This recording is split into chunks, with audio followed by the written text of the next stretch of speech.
Recording in progress. All right, so we're on Facebook. Sorry, just to let you know, we have some echo. I think it's coming from you. Yep, it is. Okay. So letting me know.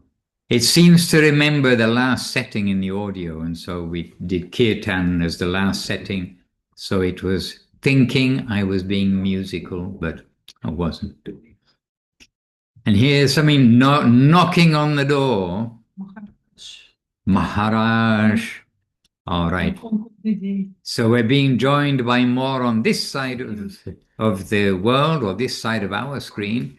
Let us begin. Let them be seated. Hare Krishna. We have Leelavati Devirasi from Israel, who came on a return ticket from Israel, but the airline decided to do her some devotional favor, and they've cancelled her return ticket because of competition in the skies between warplanes and domestic planes. So she's here safe and sound under the shelter of Krishna. And this is not Kumkum, this is Savitri. Okay, I'm going to make some space. Okay, they're all coming late. Unlike you all, you're all on time. Just see. So here is our revered Kumkum Devirasi, 3 times blessed by Srila A.C. Bhaktivedanta Swami Prabhupada, the founder of Krishna consciousness in the Western world, and Leelavati from Israel, now on a one-way ticket to Vila Govinda, and Savitri from Switzerland, Basel in Switzerland.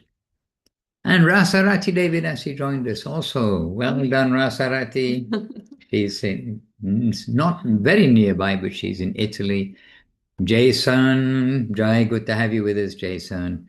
And Tungarasa, Craig, who is an interested soul who met Aparajita and at the program in the park on Sunday. And Anutama Devidasi, Nadia Sundari Devidasi, Jayanti, Hare Krishna Jayanti, and Nazar, sporting a fine beard. All right, so let us begin with our mini Vandanam as we do. Bandeham Shri Guru Shri Yuttapada Kamalam Shri Gurun Vaishnavanscha Shri Rupam Sagrajatam Sahagana Raghunatan Vitantam Sajivam Sarvetam Savadutam Parijana Sahitam Krishna Chaitanya Devam Shri Radha Krishna Padan Sahagana Lalita Shri Vishakan Vitanscha Om Jnanatirmirandasya Jnananjana Shalakaya Chakshuran Militam Jena Tasmai Shri Gurave Namaha Vancha Kalpatarubhyascha Kripa Sindhubhya Evacha Patitanam Pavanebhyo Vaishnavebhyo Namo Namaha Namo Mahavaranyaya Krishna Prema Pradayate Krishnaya Krishna Chaitanya Namne Gauratvijay Namaha. And we introduced everybody already, and Krishna Chaitanya Prabhu joined us, and otherwise everyone we've given a greeting to. So greetings Krishna Chaitanya Prabhu and obeisances to all of you indeed. So this is back to basics, and it is our time to review our basics in devotional service. And this is where, this is what Srila Gurudev and Srila Guru Maharaj always want us to do. We hear about the upper world. Okay, Leela Moy Prabhu, you're looking after everything. We hear about the upper world, and this is so that we know that we've got a destination. We are going somewhere. We're not just following some procedure so we can have some light or have some peace of heart, something of that nature, but rather the most fulfilling thing that consciousness could ever want, and that is beauty, sweetness, love. That department is where we are destined for and we are hearing about from our masters, the land of Goloka Vrindavan, the land of Radha, Krishna, and the whole pastimes looking human-like, but the opposite from our human consciousness of this world. That world is all Krishna consciousness. So it's not that we've been given a process and, okay, by this you will see the light, you will have, some inner revelation, you will float amongst the stars in the sky, which is a very literally nebulous idea. But rather we've got a specific aim and goal, and that is that we may be given entrance into the Lord's land of sweetness, beauty, charm, and love. That means being given entrance into Goloka Vrindavan. And so knowing the goal and knowing where we are now, which in case anybody hasn't noticed, we're in the plane of birth and death of material bodies, and very clearly material body consciousness. We are very much thinking that we are this body and I'm looking very beautiful when I see my face in the mirror, etc., etc. That is myself, but we know it is not ourself because we didn't look like this when we were 2 years old. We didn't look like this when we were 10 years old. And we know that we didn't look like this 100 years ago, and we won't look like this in 100 years' time. So if we identify with the body, we're always going to be in difficulty. We are in this plane of birth and death and of identification with the body. But Goloka Vrindavan, the destination, that is the eternal plane where everybody is engaged in loving devotional activity. They're not just floating around in the ocean like a fish with no particular purpose except to float in the ocean. They have a purpose, and only when we understand that the purpose of our energy is to serve the Lord with our heart, only then will we come to have some possibility of entering the eternal plane of fulfillment through activity, not fulfillment through doing nothing. So we know where we are, we know the destination, and the process to go. This is the only other thing we really need to know. And this has been analyzed by the great masters and given to us by Sanatana Goswami, given to us by Krishnadas Kaviraj Goswami, by Chaitanya Mahaprabhu, that we need to know where we are to go, and how to go. So how to go, the conclusion, the conclusive directive for everybody is to chant the Lord's name without offense and with service mood. To chant the Lord's name selflessly and with that underground desire and hope that I may be engaged in the Lord's service, however remotely it may be, that my energy can now be used for Him. And lovingly to take the name of the Lord. We are not taking the name of the Lord for some gain, for some, I'm going to chant very strong and loud, so then I will get some result from chanting this name. But it is simply, as an analogy given sometimes, it's like a child for his mother, that just simply to call out in appreciation the Lord's holy name. And this is free and available to everyone in this world. Yesterday, was it yesterday? We read a little excerpt or an article that's posted on Gaudiya Darshan, and part of that article was frightening because it was saying like there are it means Guru Maharaj was explaining that in the scriptures there is mention of 1,000 offences. And then also mention of 100 offenses, 64 offenses, like this. And then finally, 10 offenses.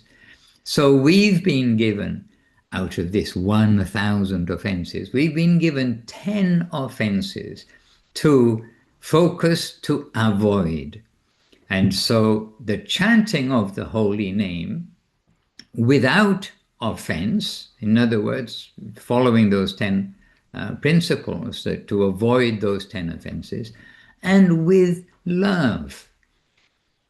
And any of you are parents, then you can think, if your little baby, your little child is just calling out the name of mummy, mummy, mummy, or daddy, daddy, daddy, just happily, now you're going to be pretty happy with your child. Well, we are the children of the Lord, and he's happy if we call out his name. But not, mummy, mummy, mummy, give me this, give me that.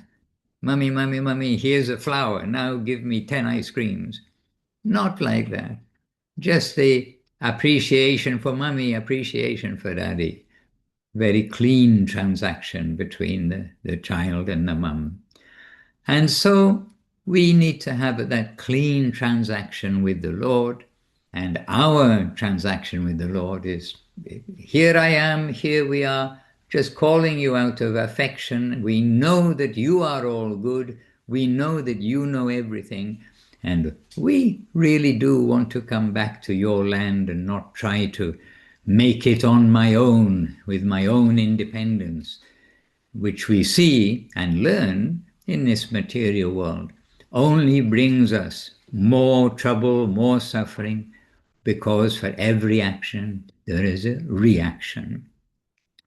And so hence, to be independent of the Lord means we have to stay within this realm of birth and death, where, like children, we are given the opportunity to play as being a little God ourselves, denying the Lord or trying to make him my servant so I can show that with my independence I can do this, I can do that. But when we can understand finally that the proper position of everybody, everyone, is that instead of saying I can do, simply to come to give our energy to Krishna, because he can do everything perfectly, and he makes everything from the little atom and all the intricacies and the qualities of the atoms, from there to the universes.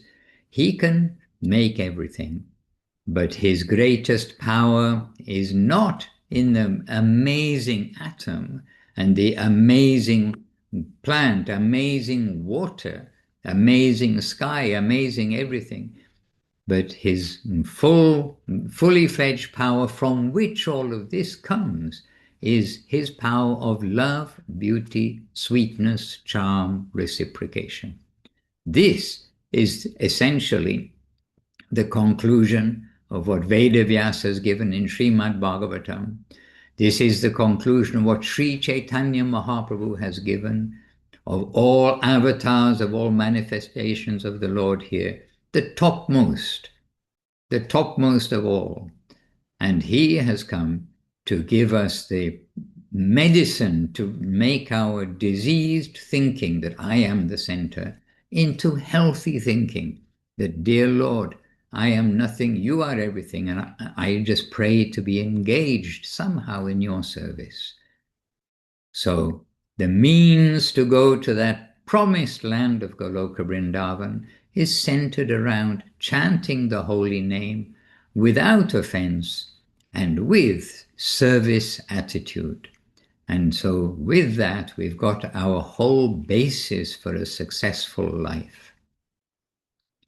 And practically every day when we read from the books, which we do, then we come across some expression of Guru Maharaj or Gurudev or Srila Prabhupada, maybe all three in one day, where they are saying, this is the necessity.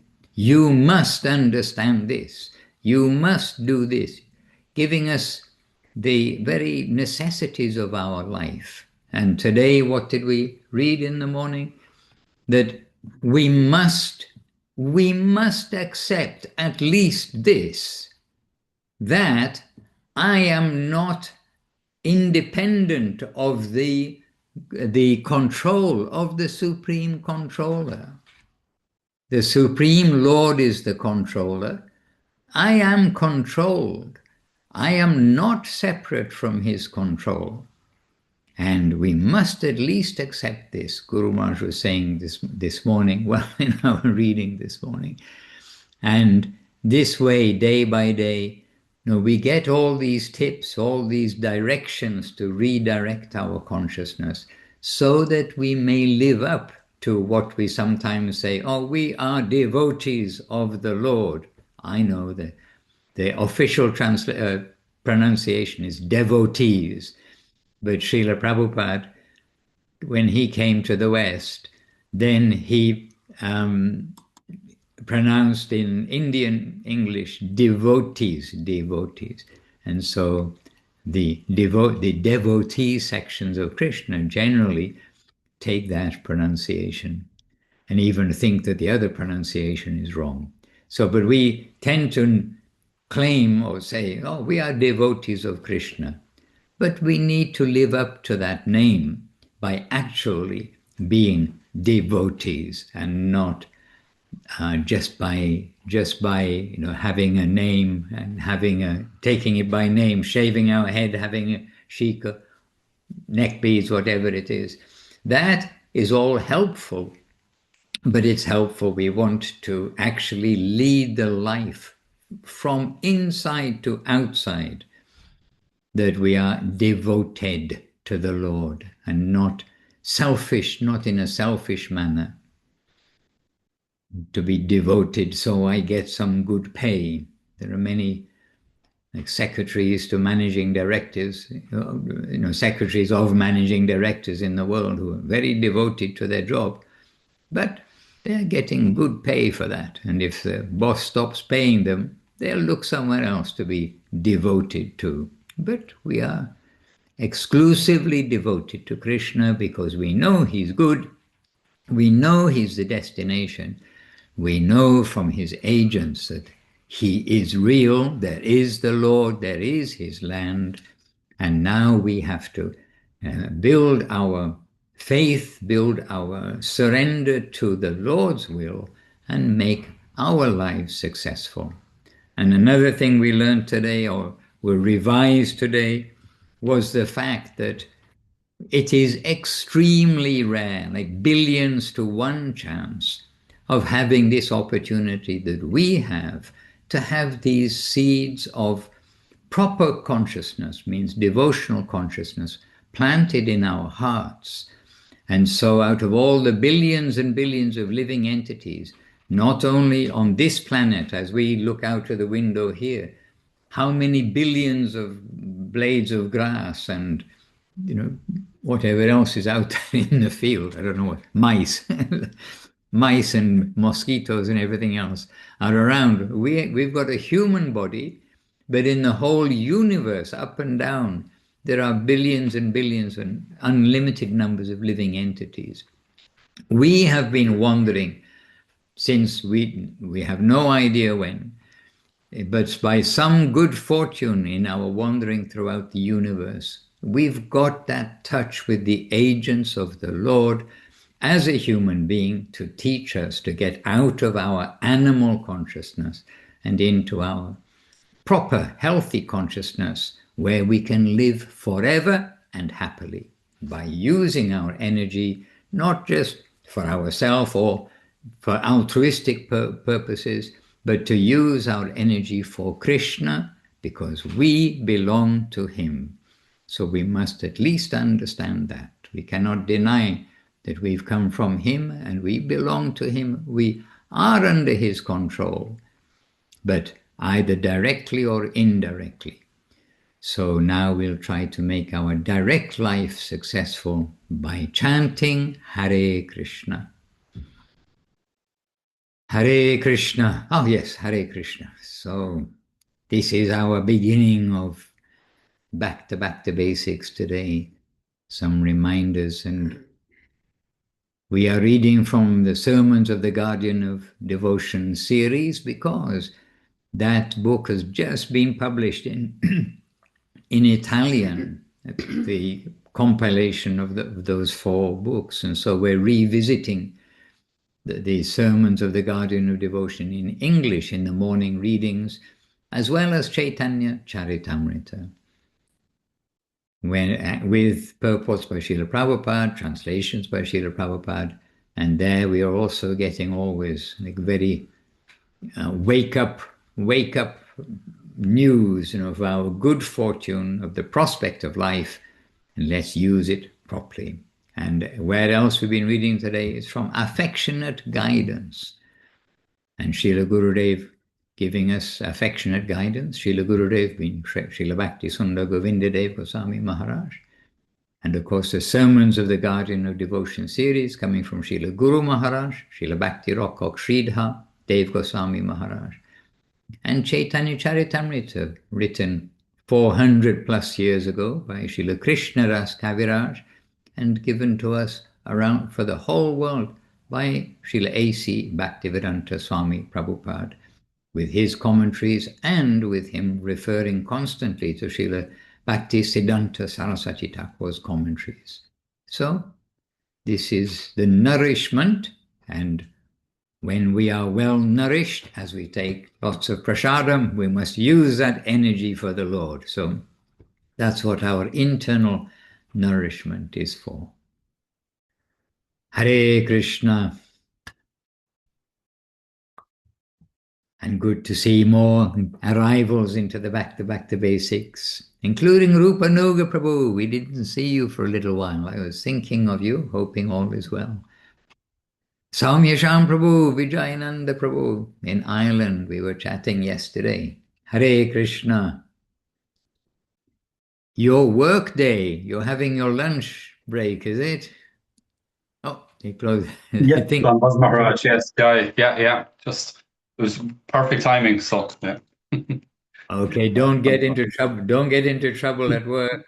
Hare Krishna. Hare Krishna. And Ishwarananda Prabhu, I know you have a 24-hour work because you're a servitor in the temple, so don't get into trouble at work either. No, I didn't do that job. I was listening to Back to Basics. Oh, okay. Hare Krishna. Okay, so dear devotees, we have Paramananda Prabhu with us, and it is late. He's in Japan. He's probably the furthest east. Well, I don't know where Rupanuga Prabhu is, but maybe he's in Australia. Maybe he's in Thailand. I don't know. But Paramananda Prabhu is with us, and we sometimes the last Zoom or so you were with us, and Paramananda Prabhu, I felt bad that we didn't get an opportunity to hear from you in our discussion. So please make me feel better and share something on the theme of back to basics, Prabhu. Perhaps some questions? Can you make me feel better? Doubted, Maharaj. I don't. Ishwarananda Prabhu has a question. He's got his third hand raised. All right. Dandavats devotees. Paramananda Prabhu, I have a question in regards to navigating prejudices in Krishna consciousness and prejudices that we have just because we're a human being and really struggling with everything. That's my question, is how to navigate prejudices. Well, that's very general, Ishwarananda Prabhu. Very wide and general. Well, the whole world is a big prejudice. So we have to navigate it somehow. There's lots of illusion that we're surrounded by. And Srila Rupa Goswami, he compares the world with, what did he say? In that verse, when he's describing, well, he's offering a prayer Vividhavi the Bandi Banti Vega Gadhi Ballavati Bhavapura Manchate me Vidura Asharana Ganabandhu Hakripa Kaumudindu Sakrita Krita Valambam Dehi Hasta Valambam. So he's offering this very sincere prayer. And he's saying that I'm being swept into the ocean of illusion by the tides of hallucinations. And there is no hope. I'm trying my best, but it's so powerful, it's so strong, that even though I'm trying, still I am unable to overcome the world of illusion. And really, this is what it is, pretty much, a world of illusion. And there, Srila Rupa Goswami, again, we have to remember that saints, they're saints. They don't think they're free from the influence of a material world. They don't think they're free from the influence of mind. They're always doubting themselves, and they're always seeking shelter of the Lord. Every second they're taking, every moment they're taking that shelter. That's why they're saints. So Srila Rupa Goswami is sincerely offering this prayer. And he's saying, just this once, my Lord, please extend me your helping hand. I'm begging you. I'm drowning in this ocean. And those currents of hallucination taking me here and there, here and there, here and there. I'm unable to control it. I tried, I failed. So, Guru, Sadhu, and Shastra. These three things you can always consult in whatever you do in Krishna consciousness. It is very important. Every act has to be based on that. Guru, Sadhu, and Shastra. If you listen to Srila Guru Maharaj, if you listen to Srila Govinda Maharaj, their talks, and we do have that fortune to be able to not only listen, not only hear them, but also see them speaking. When they speak, and they have that capacity, like Vishwanath Chakravarti Thakur says, the saints of that caliber, whatever they say, it's more substantial than the Vedas itself. Each word is more than what is said in the Veda. And yet, they're referring to the Sadhu, Shastra, and Guru. Everything they say, pretty much everything is based on that, and they're stressing those points. So these are our main lighthouses, and they will help you with overcoming those prejudices. And there are many on every step. But you have to be more particular because each requires a little bit, slightly, I mean, same, but different, so slightly different approach.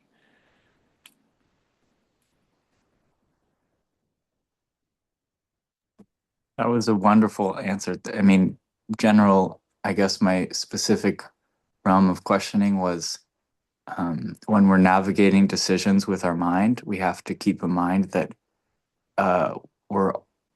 every decision that our mind may come up with is layered with prejudices. So your answer was perfect in that response of. Well, it's the accumulation of so-called experiences that are completely useless. This is why so many saintly personalities in our lineage are begging us to leave all the prejudices.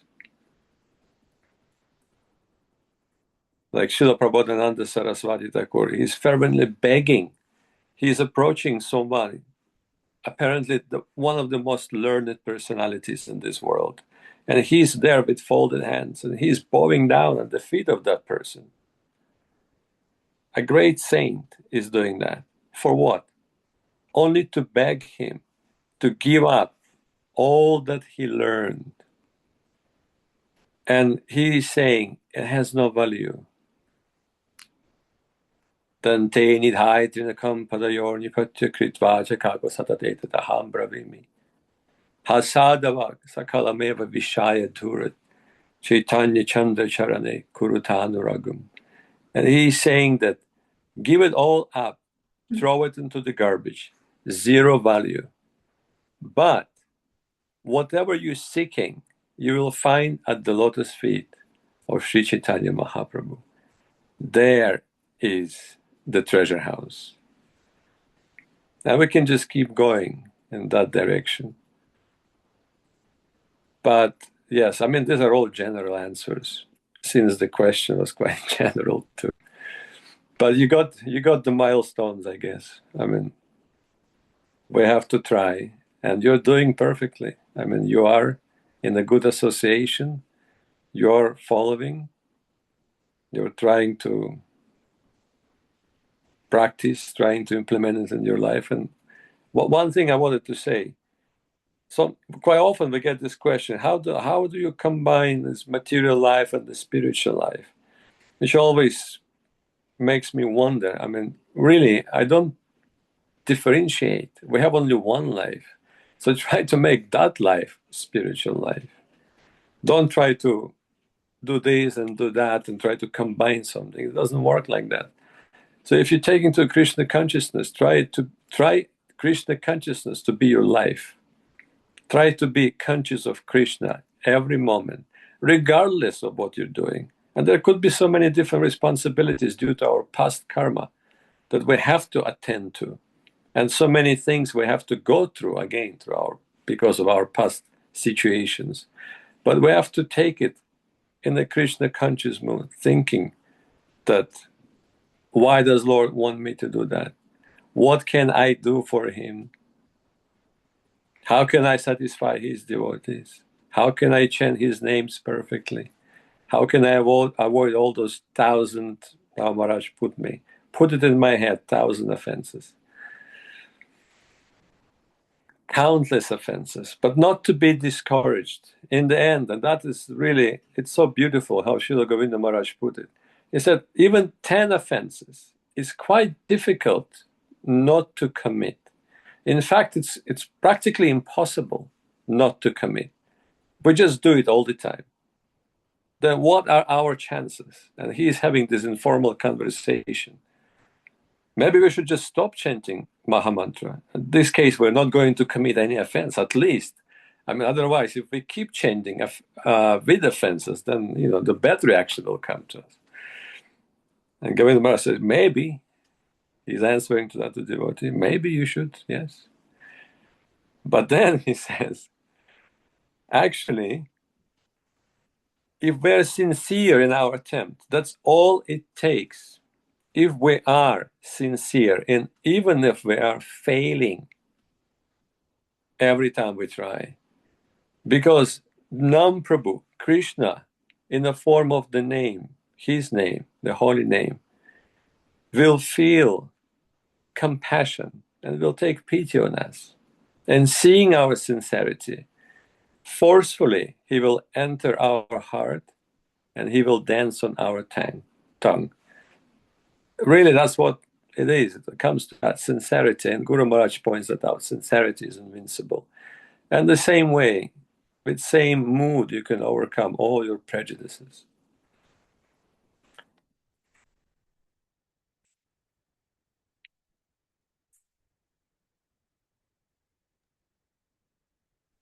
And a side note, if you'd like a side note, about a discovery today. I'm sure it's been discovered by others before, it must be. But talking about the 1,000 offenses, 100 offenses, well, let's talk about the 10 offenses. That composition in the Kirtan guide, which is Harinama Mahamantra Sava Mantra Sa, this beginning in that way, then we have been very happily coming to the 11th verse. Each verse is explaining the first offense, second offense, third offense, like this, then 10 offenses. The last verse, verse 11, then says that one who leaves aside all these offenses, leaving no exception, that such wonderful things will happen. It's such a positive, happy verse. And we have been singing that verse in Thailand also. We were singing that verse in the translated version as well as the original version. And what was today's discovery? And that is that actually the whole of those 11 verses, the 10 verses and the next verse, can all be sung to the same tune. So those of you who have trouble following Bengali and its meaning while we sing, then you can actually sing it in English while you sing and hopefully understand what is there. But that was a today's discovery. We can put it in the diary. Harinama Mahamantra, Sava Mantra Sava. So Hare Krishna Mahamantra, of all mantras the best, throughout the world is preached, by saints potent grace behest.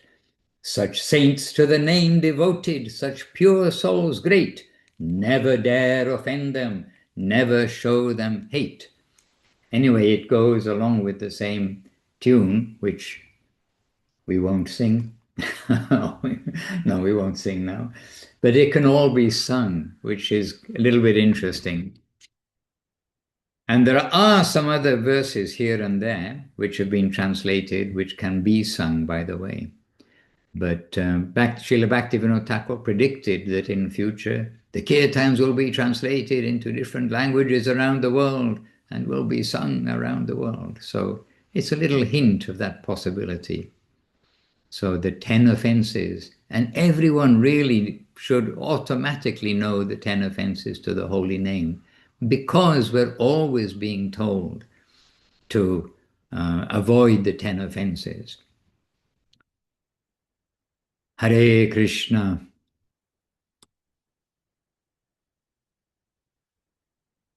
Airline pilots who have responsibility for a lot of people in the back of the plane, as well as people on the ground, should they crash it onto the ground, they have a lot of responsibility. And to go through that pilot, to go through the pilot's training, there are different sections. I had a relative who was a pilot, and one section they have to go through is getting automatic response.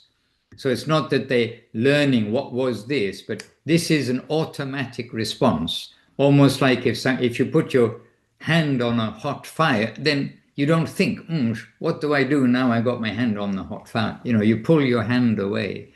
And I forget what the name of it is, but it's something like it's not, you're not doing a calculation. It's an automatic response that they learn for flying, for emergency situations. And they have to they're tested on it every year, I think, to keep the pilot's license. And so we, as trying to live up to the name of devotees, we need to have some things which are pretty much automatic in us as far as our remembrance of what to do, rather than fishing around while our aeroplane is crashing. You know, we should have the automatic response of, yes, this. And in this department is the 10 offences to the holy name. And not just to know them, but to keep ourselves away from them. This is the kind of necessity, a good tip, we can say. And we need good tips. Yes, Brajavala Devidasi. Hare Krishna. Hare Krishna. Dandavat Pranam Maharaj and all the devotees. I have just had a question in my mind about the offenses as you were talking. Could you please give advice? Like, for example, we live in this material plane and we are all fallible. And in the case when we post factum have been reflecting upon like ourselves, and we notice that we realized, for example, that we committed an offense. Let's say there are like 3 types of offenses: to the Dham, or to the holy name, or to the Vaishnava. Like one of these in each of the cases. Like what would be the proper way to do in this case?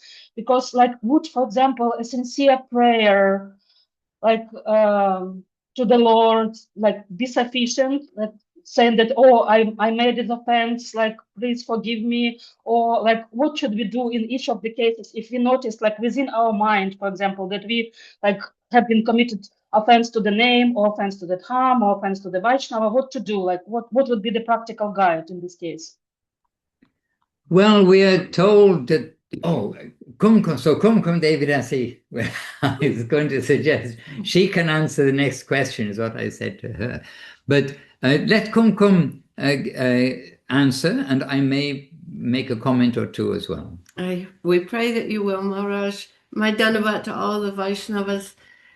The first thing that comes to my mind is that by the grace of Krishna and all of the Vaishnavas association that we get, whether it's remote or whether it's directly here in the same ashram, we have some awareness, we have some consciousness that perhaps we've committed an offense, big or little, or perhaps we're quite certain that we have. But nevertheless, the more our consciousness is trying to adjust to the fact that this is not what we want to be doing, it's not how we want to be thinking, then we'll get their grace. We'll get examples. We can think of how the devotees are always seeing fault within themselves. At the same time, they're very encouraged in going forward. So it's not like, well, I can't do anything because here I am feeling so bad that I'm offensive. No, we're always trying to practice to chant more, to associate more, and to serve more. If it's to a devotee that we've offended, we can see if they need some assistance in their service. Is there any possibility that the Lord will bless me in giving me some service to the Vaishnavas, to the deities, to the Dham? And then we'll see that the Lord is so kind, he tends to consider our offenses very lightweight, at least in this stage. While we're trying to proceed to that stage where we're fully responsible, we need to really pray and constantly be paying attention to what are those anarthas that we want to avoid, what do we want the mind to accept, and what do we want it to reject. On what basis will we be telling our mind to make those decisions? Is it for Krishna? Is it for our service that I'm making my decisions of what I will do going forward? So I'm wondering if that is something of a little clarity on your question. Yes, thank you very much. Also, we have that expression about offense to the Lord and offense to the name, etc., that the name himself will give us relief from the offense to the name, and the name is the Lord. And so, even though we must be making offenses, as Gurudev said, we must be making offenses, otherwise we will have all these ecstatic symptoms that we read about again and again in Chaitanya Charitamrita, that not only Mahaprabhu is exhibiting, but the devotees with him were exhibiting too. So, in general, we don't stop chanting Hare Krishna. We do continue chanting Hare Krishna. And Guru Maharaj gave a phrase that the reactions are burnt up in the fire of regret. So, I mean, there are different kinds of offenses, etc. But in general, we can say this. Again, the sincerity is invincible, but we will regret anything which is, unfortunate in our thinking or in our actions, but we will still keep on coming forwards. And the difference is simply, or the difference between offense to the Lord, the Dham, etc., and offense to the Vaishnava is that when there is offense to the devotees, we really do have to come to the devotees who may be offended that we have made some offense to and pray for forgiveness from them. And Mahaprabhu has shown this in his dealings repeatedly, as recorded in Sri Chaitanya Charitamrita. And in Srimad Bhagavatam also, there are several cases, several incidents where showing that to offend the devotees, we must go to the devotees. Now, another thing is, Guru Maharaj said, and this is not to be used as an excuse or as anything else, but Guru Maharaj said, but it is not so easy to make offense to devotees. Generally, when we see some disturbance between devotees, etc., that's the external modes of nature covering the devotee inside. It's a clash between the material parts of the devotees. And to make an offense to a devotee is not so easy because devotees don't take offense. Devotees are not taking offense. So that it doesn't mean then we can then start thinking all sorts of things about other devotees. But it does give us a little relief that we are something safe because we've taken shelter of the devotees. In fact, not only the guru or the pure devotee section, but we're taking shelter of the devotee association. And so it is some relief that we're on the same team together. And in the football team, maybe by accident, somebody kicks the shin of their own team, when they're going for the ball or something. But then that's not taken that they're going to be never talk to each other again. But they're all on the same team, trying for the same goal together. So that way, the other footballer is not going to think, oh, he's attacked me. But things happen in the course of the competition. But we're one team competition. We're not competing against anybody else except, we could say a little bit illusion, but we can't win against illusion also. So we're always holding on to the upper level for everything. But we should train our mind. Actually, all the guidance that we are given is for training our mind. Not that the mind will just go anywhere and think anything, do anything. We are being trained how to think, what is the healthy way to think. And the more that we go in the right direction, the more help we shall get. It is not a blind, just like austerities and penances, and I must train myself like this. It's a living journey, not a dead journey. And we are promised everywhere that what is the journey going to? Love, beauty, sweetness, and charm. And there surely shouldn't be too much loud complaint against that. And Paramananda Prabhu's quoted something here. Oh, look, Rupa Nuga Prabhu. Oh, I'm now back in Australia from Costa Rica. Okay. There's an English expression, I'm sure it's in Australia too. You can't keep a good man down. So there we are. Well done. So Paramananda has given us a quote, and I'm not quite sure where from until we read it. Paramananda, would you like to say? Maharaj, it's revealed truth. It's Srila Govinda Maharaj. All right, perfect. So would you like to read it, Prabhu, kindly?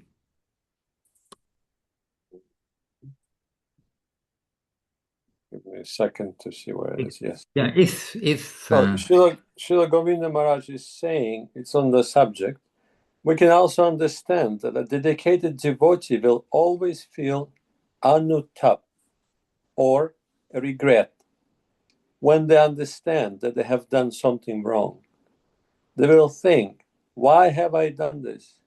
It is very bad. But they will scrutinize themselves very seriously in this way. And the fire of their repentance will purify their hearts of pollution.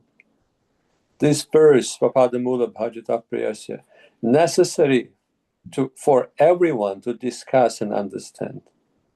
There are very powerful feelings within it. And when everyone will understand it, they will be purified quickly. Oh, well, now you can help us because you know this verse, it seems, and I don't. It's It's the verse that it was the answer of Srila Saraswati Thakur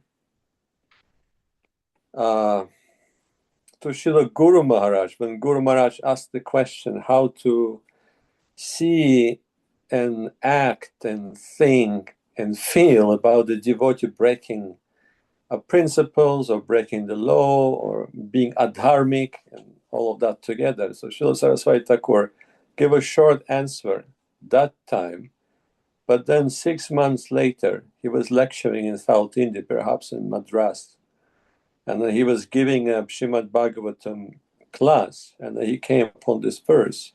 And the verse is Swapadamula Bhajata Priyasya Chaktanya Bhavasya Hari Paresha Vipadayat Kat Pachitam Tatan Donoti Sarvam Hriti Sannivishtam.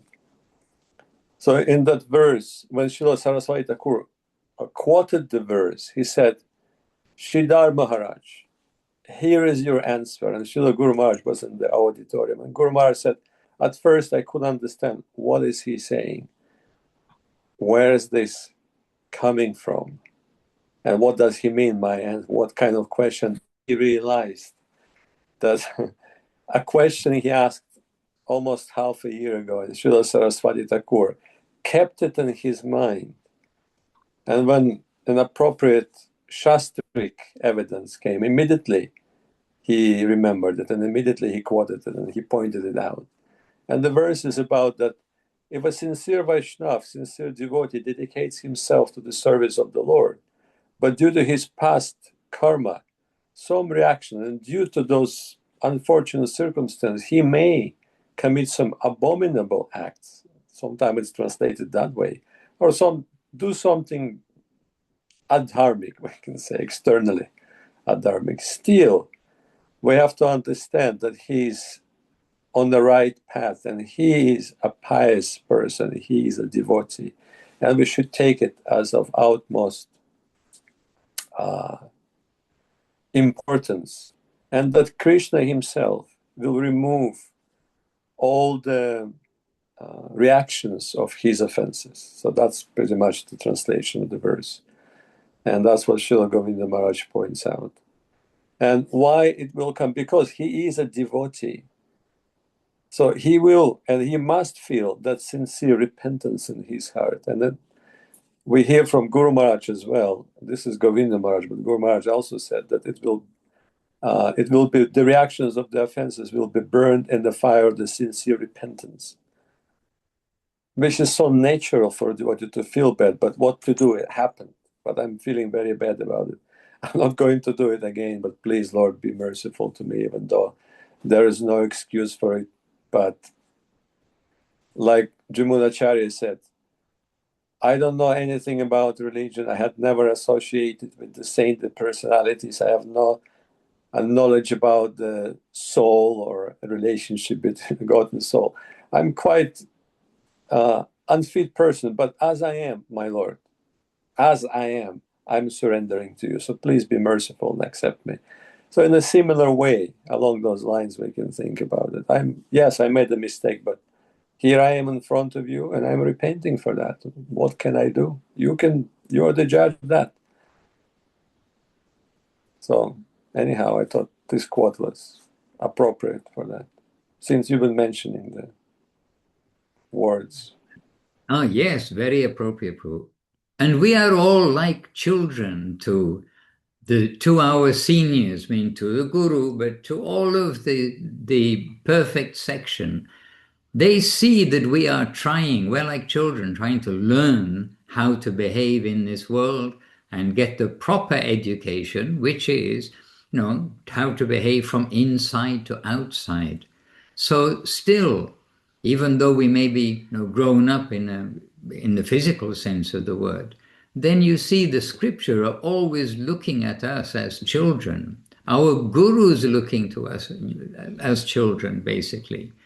And our relationship with the parents will be, you don't want to disappoint your parents, but if something unfortunate happens, then, where else do we go except our parents? We don't abandon them. We stay with them, and they don't abandon us. They stay with us. So this way, there is heart everywhere. It is not a calculating thing.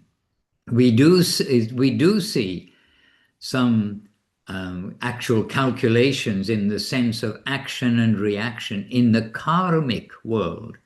If you do this other thing will happen. And there's quite a list of, quite scary things. If you do this, you're going to have a lot of suffering in the future. And of course, in the material world, there's also the very, tempting things. If you do this, you'll have such a bright future in the heavenly planets. And there is some calculation going on there. But in our spiritual journey, we are not looking to heaven, we're not looking to hell. We're looking up beyond that, where the laws of material nature are not taking effect. But that will only happen when our intention is spiritual. As Guru Maharaj said, it's the spiritual person going to make spiritual inquiry for the spiritual journey to his spiritual home.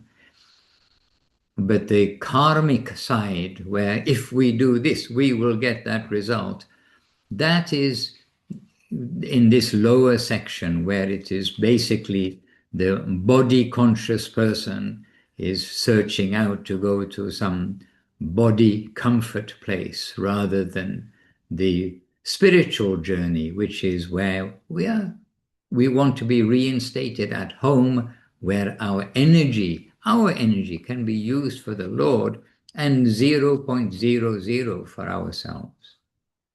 So as a parent to a child and a child to a parent, it is a loving relationship, and forgiveness is there. It is not with a whip and a sword.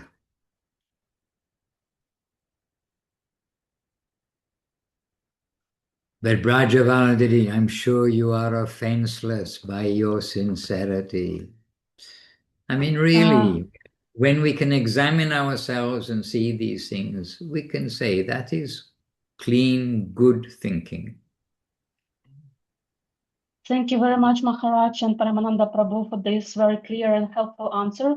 It's actually, I found a lot of hope in your response, because I was kind of stuck on this thought that, for example, the most difficult is when, for example, we realize after some time that we offended some Vaishnava, let's say hypothetically, some like very high level Vaishnava, and well, time passed and we don't have like opportunity to approach him directly, right? We cannot like come and ask for forgiveness, and this person is very busy, and like I was like, okay, now what to do in this situation? We either have to be thinking that I am damned now because like I offended this Vaishnava and I have no way to approach him directly. But as you were saying, that sincere prayer, like we feeling regret, that regret can be that reaction can be burned up in the fire of regret. I find this phrase, I think you mentioned that it's from Srila Shikha Maharaj. I find this like it gives a lot of hope that in the hopeless situation when we like have no way, for example, to approach, because not because this Vaishnava doesn't want to listen to us anymore, but maybe he's just very busy. Like let's say we wrote a letter, but the person is just so busy because he is just like he has so many things to do. He doesn't have time like for small things, and we understand that he can be just very busy. But then like what to do in our case, because then we start thinking, oh, now I'm going to hell or something like this, and when you said that sincere regretful prayer can burn up the reaction, like this phrase, like it gives me so much hope, and I'm very, very, very grateful for revealing this like this knowledge today. Thank you very much. And you might consider, you can make a prayer to Krishna, or somebody in that circumstance can make a prayer to Krishna too, that, dear Lord, please, you help the mind of that person that they don't take offense at me. Now, we may be thinking, and we've had this and seen this, we may think we've made an offense to somebody, but when we've come to that person, then they can't even think of what we're talking about. And we can think, okay, Krishna's been very kind. He's helped, adjusted the mind of that devotee as not to accept any offense from us. So some of it can be our own generated thought that we've made an offense. But because if the person on the other side who we're offending, if they don't have any like touch of a feeling of offense, then we can think that, oh, everything is safe. So we can also put in a little word to Krishna. Krishna, no, we are trying our best. And please, I have that hope that he doesn't feel offended or she doesn't feel offended by my attitude, behavior, or whatever it may be. And as we mentioned before, Guru Maharaj said, actually, it's not so easy to make an offense to a Vaishnava because Vaishnavas don't take offense.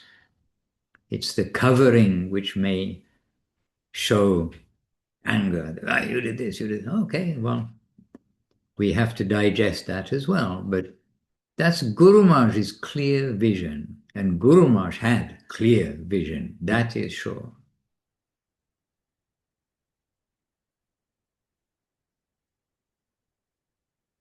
Hare Krishna. Thank you. Radha. Hare Yeah. Krishna. Thank you, Maharaj. Welcome. And more devotees have joined us. And Craig has been with us all the way through. Craig, I hope that our talks are not too distant for you to understand. At least you can understand we are trying to be well behaved. We've got good guidance to help us. And we know that that good guidance is taking us to a wonderful place. And so we want to associate with, as we are doing here, similar-minded persons who want to be sincere, want to take the path, as Paramananda also said before, take the path of devotion as their whole life, so that our working, our traveling, whatever it is we do is all Krishna-centered, that we are not an independent, self-seeking person, but we want to give our energy. And the scriptures, the Vedas, written so long before, they've given also their own conclusion. The Vedas' conclusion was given by Veda Vyas, who compiled the Vedas. And finally, we need to just look to the very goal without trying to get selfish improvement in the material world. We should try to get to the selfless world of dedication. Yes, Craig, thank you for your words. We appreciate. Hare Krishna, and to each of you, some of you joined us since we did greet everyone earlier on, but we've got Kali Karamba Devirasi, Mayeshwari Devirasi, and Nadia Sundri joined us since we greeted everyone, and maybe everybody else we greeted, I'm not sure. And Jason there all the way through with his exercise machine in the background, keeping his body healthy. Good for you. All right. So we'd better continue our afternoon here in Vila Govinda Ashram, Italy. And to each of you, yes, we see Brajaban. Oh, big headphones. All the better to hear the Hare Katha with. All right, so Jai Srila Gurudev Om Vishnupad Srila Bhakti Sundar Govinda Dev Goswami Maharaj Ki Jai. And Jai Srila Guru Maharaj Om Vishnupad Srila Bhakti Rockok Sridhar Dev Goswami Maharaj Ki Jai. Jai Srila Prabhupada Srila A.C. Bhaktivedanta Swami Prabhupada Ki Jai. And Jai Bhagavan Srila Bhakti Siddhanta Saraswati Thakur Ki Jai. Shri Rupa Nuga Guru Vaga Ki Jai. Namacharya Srila Haridas Thakur Ki Jai. All the assembled devotees Ki Jai. The unlimited devotees Ananta Koti Vaishnavrinda Ki Jai. Shri Hari Nam Sankirtan Ki Jai. Nitai Gaur Premanandi Hari Hari Bo. Banchakalpatarubhyascha Kripa Sindhubhya Evacha Patitanam Pavanebhyo Vaishnavebhyo Namo Namaha. Jai Srila BR Madhusudan Maharaj Ki Hare Jai. Krishna. So now Vijayananda Prabhu and Swami Sham Prabhu, you better get back to work. Ishwarananda Prabhu, you better get back to work, seva. And where's Leela Moy Prabhu? He's disappeared. Leela Moy Prabhu, go to bed. It's your evening. All right, dear devotees, we'll meet again soon. Let us constantly chant the holy name, leaving aside the offences with the mood of service. Hare Krishna. Amra Ashchi. Govinda Govinda. Govinda Govinda. See you soon. See you soon on Zoom.